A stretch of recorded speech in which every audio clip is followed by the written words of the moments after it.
Hello guys, welcome to my channel. I hope everything's okay in your life. In this video you will find an updated version of series I prepared in the previous years. You're in luck for listening to the explanation because I felt the need to quickly discuss the content of the video. Each video will feature an interview with a class master about either the Succession or Awakening versions of a class. All videos, including the older ones, will be available in the playlist you see on the screen. You can find the link of the playlist in the pinned comment section. The purpose of this video series is to help you understand the basic role of the class within the game. I must clarify that it is not a deeply detailed guide. You will watch an interview in a conversational style aimed at answering the fundamental questions of those interested in playing a class. The class masters featured are experienced players who have dedicated thousands of hours to their class and to the Black Desert Online. You may recognize some and not the others, but unfamiliarity does not make them bad players. All the class masters mentioned have proven themselves in Black Desert Online world. Please be respectful when sharing your thoughts. Enjoy watching.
Hello, today's guest is a Paladin. Paladin is here for Succession Valkyrie class. Welcome Paladin, how are you? Hey, thanks for having me here. I'm doing great. May you please introduce yourself? Who are you? Where are you from? Which server are you playing at? Everyone knows me as Paladin, even though my family name is Wicked Wazer, which is what I went by in the tournaments. I'm known for playing Valkyrie since beta 2016 from the very start. It was my first class. I'm also known for winning the best in class and best in trial tournament and being the holder of the godlike title for Valkyrie in North America. I'm a longtime veteran of the class, and I'm also a little bit known for teaching other suck Valkyries how to play their class, and I've taught them how to play through free private lessons, and yeah. How did you find out the BDO and what caught your interest to stay in BDO? So I've seen a trailer for this game back all the way in 2015, maybe even before that, and I loved the action combat style of the game. And growing up playing other MMOs like World of Warcraft, I saw how it was tab target and pressing skill rotations off the hotbar 1 through 9, and that did not strike me as engaging gameplay at all. And I felt like because I never enjoyed that gameplay, I could never be good at it. But the fluid combat of BDO is what appealed to me, and I felt like, oh, finally, this is a game I could genuinely be good at and love and enjoy, and that has remained true all the way to today.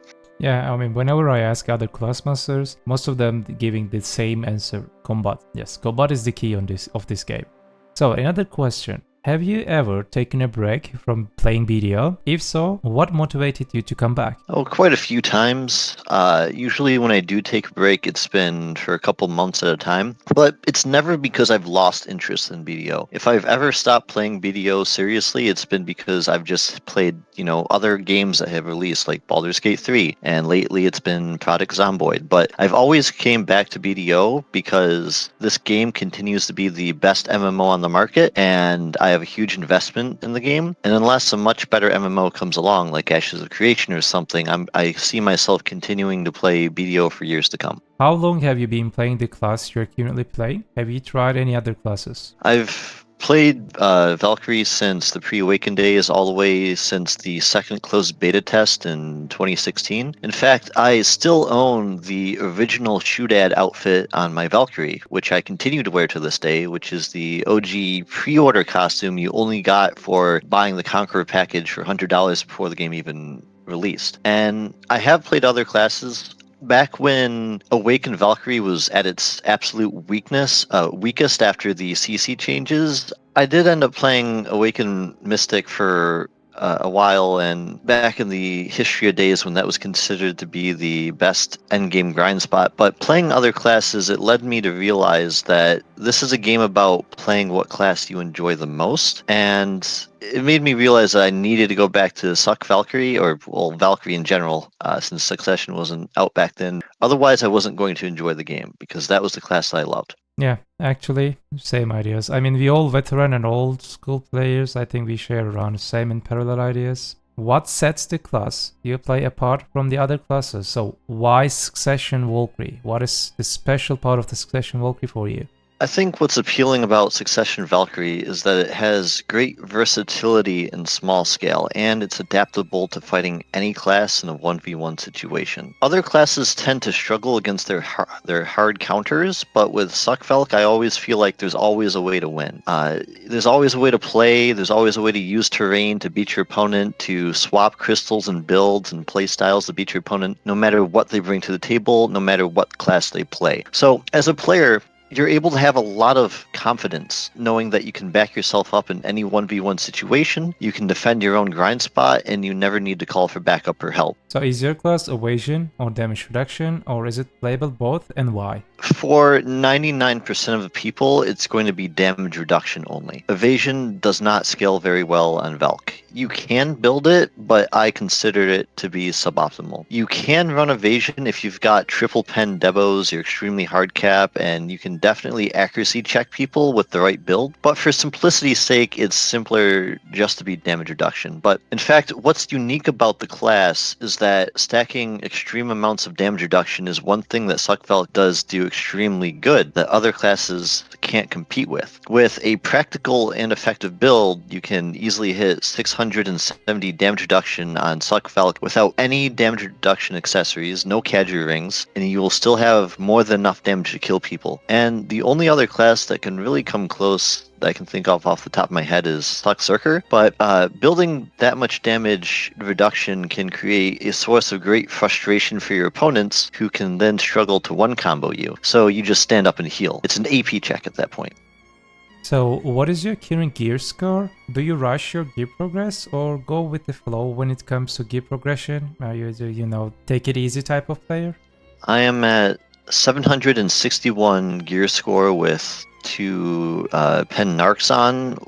I also have 2 pen dawn earrings too for accuracy. I'm working on my second pen debo right now. I'm working on the debo belt. I don't really care to sweat for gear too much at this point, since I feel like I'm at a comfortable level of gear that allows me to beat anyone I come up against. And going for triple pen debo right now is a pretty marginal upgrade compared to the cost of obtaining it. I'm still going for it, just at a more easy pace. Is your class newbie friendly? On a scale of 1 to 10, how would you rate its difficulty? difficulty. If you want, you can separate as like Succession and Awakening.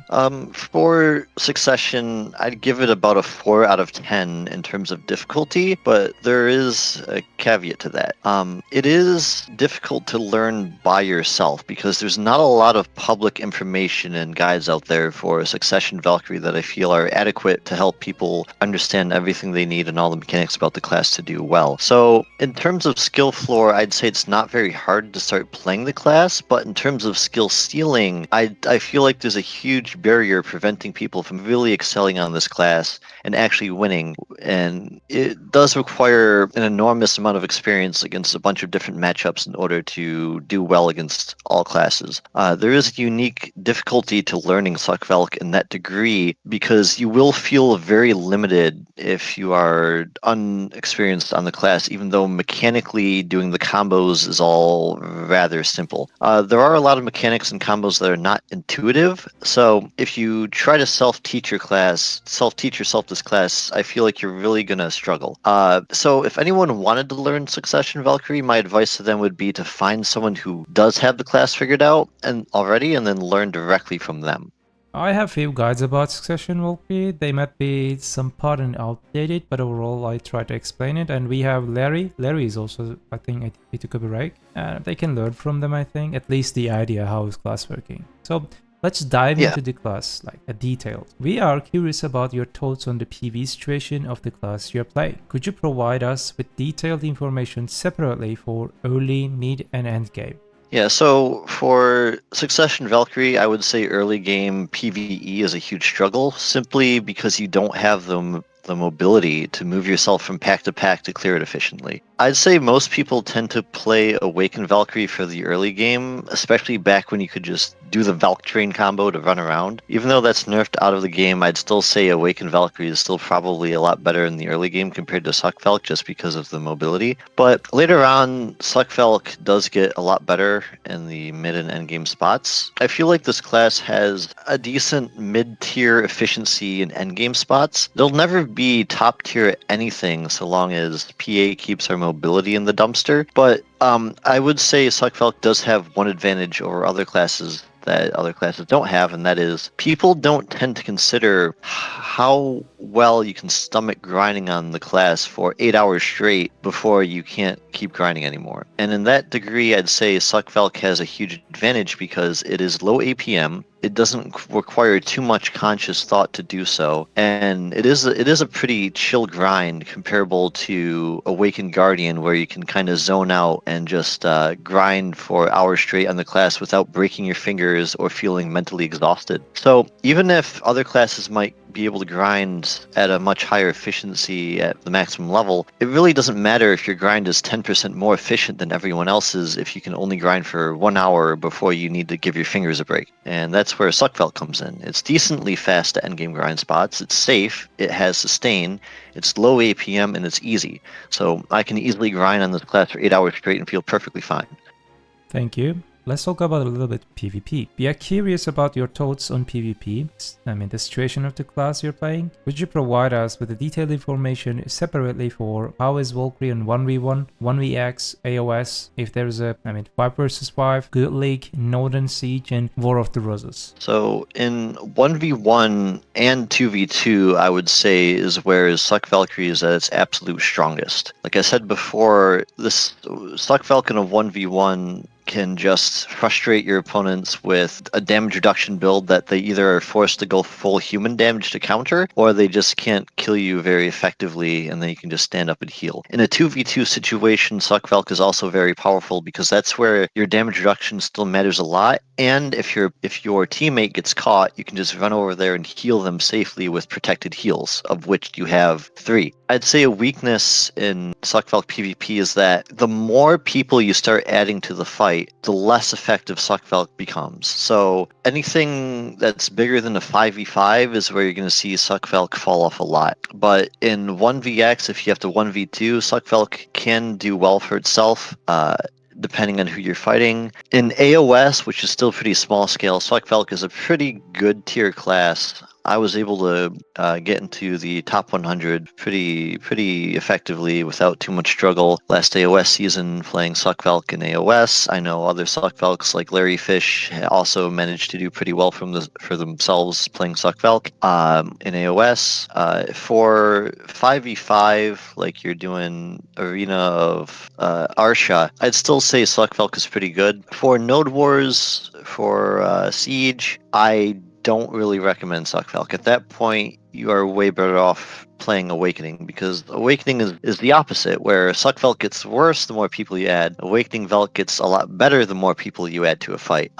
So it's actually so bad for Suckvelk and Node Wars and Sieges that I would straight up say don't play it. You just don't have the mobility to keep up with your guild in a Node War or a Siege when you're moving around the map. I'd say the same thing applies to War of the Roses. You just don't have the mobility to do anything, and you don't really have the burst damage to get kills, and you don't have a lot of ways to keep yourself alive in very, very large scale. Yeah, I'd say that's about it. Play Awakening for large scale. Is there a significant strong aspect of the class you're playing? I mean, what is the strongest part? What is the weakest part for you in Succession Valkyrie? Yeah, I'd say the strongest aspect of the class is how you can just put on the correct build to beat your opponent, much the same way some people just put on enough evasion to not die. Only for Suckvelk, it's that you can put on so much damage reduction that they can't kill you, and if they try to put on full human damage to kill you, in which they can kill you, then they also die and standing up basically to your damage. So in a 1v1 situation, there are ways for Suckvelk to have a huge advantage even against equally geared opponents. So it's more like a build check than a gear check at that point. So they have to come very prepared with the right setup to be able to fight a Suckvelk in a 1v1. I'd say our strongest aspect is our ability to stay protected if we want to against anyone we fight, just by rotating our block and our protections to the point where we don't have to be reliant on a grab to fight someone effectively. The biggest weakness for Suckvelk continues to be our mobility. Even in a 1v1 situation, there's classes that we fight that we can't chase. We will never chase, and chasing after them is just a bait. Trying to catch Megu or Wusa is the biggest example of this right now, as they can just kite you around for forever, and they're permanently protected, so you can't CC them very effectively. So you only can grab them to win, and then they can just iframe every 2 seconds, so you can't grab them either. So that can be a very frustrating matchup. You can still win. In fact, I'd still go as far as to say that if a Suckvelk plays correctly, they would win more often than not. But it is just still a frustrating experience for the class that makes PvP very boring, because the optimal way to play in that scenario is very boring.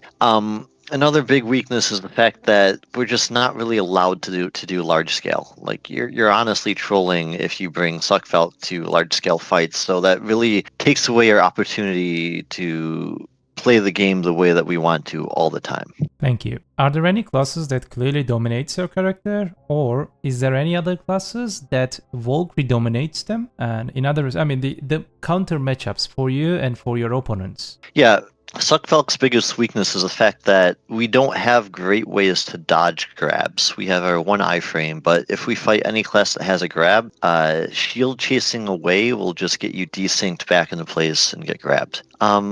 Even though there's a lot of classes that I would say do well against us, I feel that Suckvelk can always still win. It's never so bad that you can never win. So that's why I have a lot of confidence as a player to win any matchup 1v1 is. No matter who I'm fighting, there's something I can do, something about my build or my playstyle or using the terrain to win regardless. So I don't feel like we get hard countered, whereas other classes might get hard countered, like, I don't know, maybe a magic damage class with no grab against a striker or a mystic could be quite difficult for them.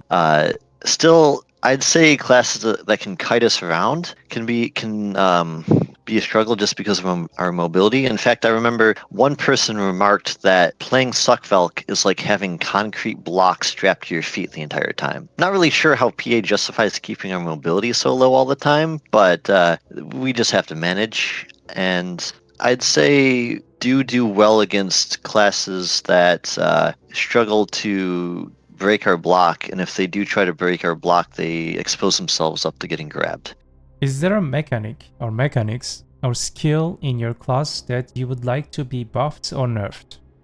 I don't really feel like there's much you can nerf about Suckvalk. Like we have our clear advantages, and that would be the fact that we can self-heal ourselves in a 1v1 situation. But, there's not a whole ton going for us that can be nerfed. I can clearly tell you what can be buffed, and that's our mobility. I feel like if our mobility got buffed, and by the simple fact of taking damage didn't reduce the distance of our shield chase, that would be a huge quality of life change they could do to make our class better. It's really the only thing keeping us back is our mobility. If we had better mobility, this would be a pretty solid class overall. I feel like it would be balanced. In fact, I've always said that I feel like Suckvalk was one of the few balanced classes in the game. It's just that every other class is pretty overpowered, especially top tier classes, and they simply need to be brought down to Suckvalk level rather than Suckvalk needing to be buffed up to their level. Can we get a brief summary of the good and the bad things of class? Just like a simple few sentences. Let's say that I'm an average player. What should I expect from a Succession Valkyrie? The best things you can expect from Suck Valkyrie is that winning and losing have clear lines that can be learned from. I find that no matter how you do, good or bad, you can easily review how you did by recording it and watching it over to see how you could have done a lot better. If you do well or do poorly, there's always a reason for that can be explained and then learned from. For an average player, if you play this class, don't expect to be playing a tank class necessarily until you get a lot of gear to do so and have an effective build to run it. You can expect to have a forgiving class at the very least that will allow you to experience most of the content in the game at a reasonable level without too much difficulty or too much ease. So I would consider it to be a balanced way to experience the game. So let's talk about BDO. What are your thoughts on BDO's current situation from past until now? I think that BDO's biggest difficulty right now is being able to appeal to its veteran player base, who right now seem, from my perspective, only continue to play the game because they have a huge time investment here. But I feel like BDO has alienated a lot of its veteran players with the PvP changes and the ward deck changes they've done recently. I find it quite disgusting that guilds like Digital and Black Rose can just drop the ward deck at will just because they're losing or they get ganked at bosses, and that's really not what PvP is about to me. I feel like, PvP is something that sometimes you get destroyed, and then sometimes you destroy your opponents, and sometimes you have balanced fight, but you have to take the good with the bad. And they need to balance that with appealing to their new player base, without getting griefed and stuff like that. And I feel like they could definitely come up with a more elegant solution to this problem rather than alienating their veteran player base. And I still think that BDO does do a lot of good things, and I would say that over time the game has gotten better more than it's gotten worse, but there's still a lot more they can do better. And I think if they listen to their veteran player base and set up a structure to get feedback from their veteran players, this game could be so much better than what it currently is. What do you think that PA company does well specifically, and what they do like a bad about updates? And let's say that if you were in charge, what would you like to add or remove this game? Like, let's say that tomorrow you're just a new Mr. J, what would you add and remove? I think the first thing I would do is add content that would appeal to the veteran player base the most, because new players eventually become veteran players, and I think that player retainment would be a top priority for me. And to do that, I would look. You listen to any interview, as I'm sure you have many times. Everyone says the same thing about BDO. PvP is the greatest content this game has to offer, and that will continue to be true. Frankly, I don't even expect Ashes of Creation to have better PvP than BDO at any point. So I would double down on that. I would triple down on that and continue to put out PvP content, which consistently remains the number one thing that veteran players enjoy about this game. So I would start with that. I would make it so veteran players can ward deck. BDO should definitely double down and triple down on the PvP content they're putting out for their veteran player base. And veteran players consistently say that they love PvP in this game the most, and I would say PvP guilds should be able to PvP consistently with a lot less restrictions than what they currently have now, and PvP guilds should be able to fight other PvP guilds as much as they would like, and that is possible to do in the current systems without allowing guilds to grief new player guilds. So doing PvP changes would be the number one thing I would add to the game to put out more content. And as what I would remove, armor bombing has been a problem in this game that has been complained about since 2016. I would definitely come up with a more elegant solution to that issue as well. I guess that's already a little bit done with the Marnie's Realm that you can do in this game, but it's not quite perfect. And I would also make class balance my number one priority in this game. As right now, I feel like even after the changes they've done, class balance is in a pretty disgusting state, where I think this is a game where you should be able to play what class you enjoy the most based on what you love, rather than needing to play the class that's most efficient in every scenario, from large to small scale. What's your advice to newbies, returnees, and the other players in the game? Class or playing this game for the first time, not just this class, don't go too hard on it unless that's really what you enjoy. Really just focus on and enjoying the game for as long as possible and playing the game for what it has to offer. Play the class that you're going to love the most. Nothing is more important. Not PvP efficiency, not even PvE efficiency. The only most important factor for this game is playing what class you love and enjoy the most, because if you don't love and enjoy your class, you won't want to grind on it, you won't want to get good at it in PvP, and you won't want to play the game at all. So experiment with different classes, play what calls to you. We are reaching end of the interview right now. Is there anything else you would like to add before we finish? Yeah, I'd say if anyone's looking to play Suckvelk, and if you play on NA, I'd be more than happy to help you. My Discord is Paladin Light Shield, no spaces. I'm someone that is more than happy to just hop in the battle arena with you and show you a few things here and there that can help you play the class more efficiently or teach you something about the class you didn't know before. And if you're more about watching YouTube content, I know. Shout out to Lunar Lay. Puts out a lot of Suckvelk PvP content. You're gonna love his content. He has a YouTube account, and yeah, that's about it. I hope PA pays more attention to our class. I want to say thank you to you. You just come and did this interview for all the community. People will learn a lot from this community, from your experience. You're a true veteran player in this game. Thank you so much. And thank you, Quendia, for having me. Alright guys, do not forget, BDO is just a game. Have a nice game.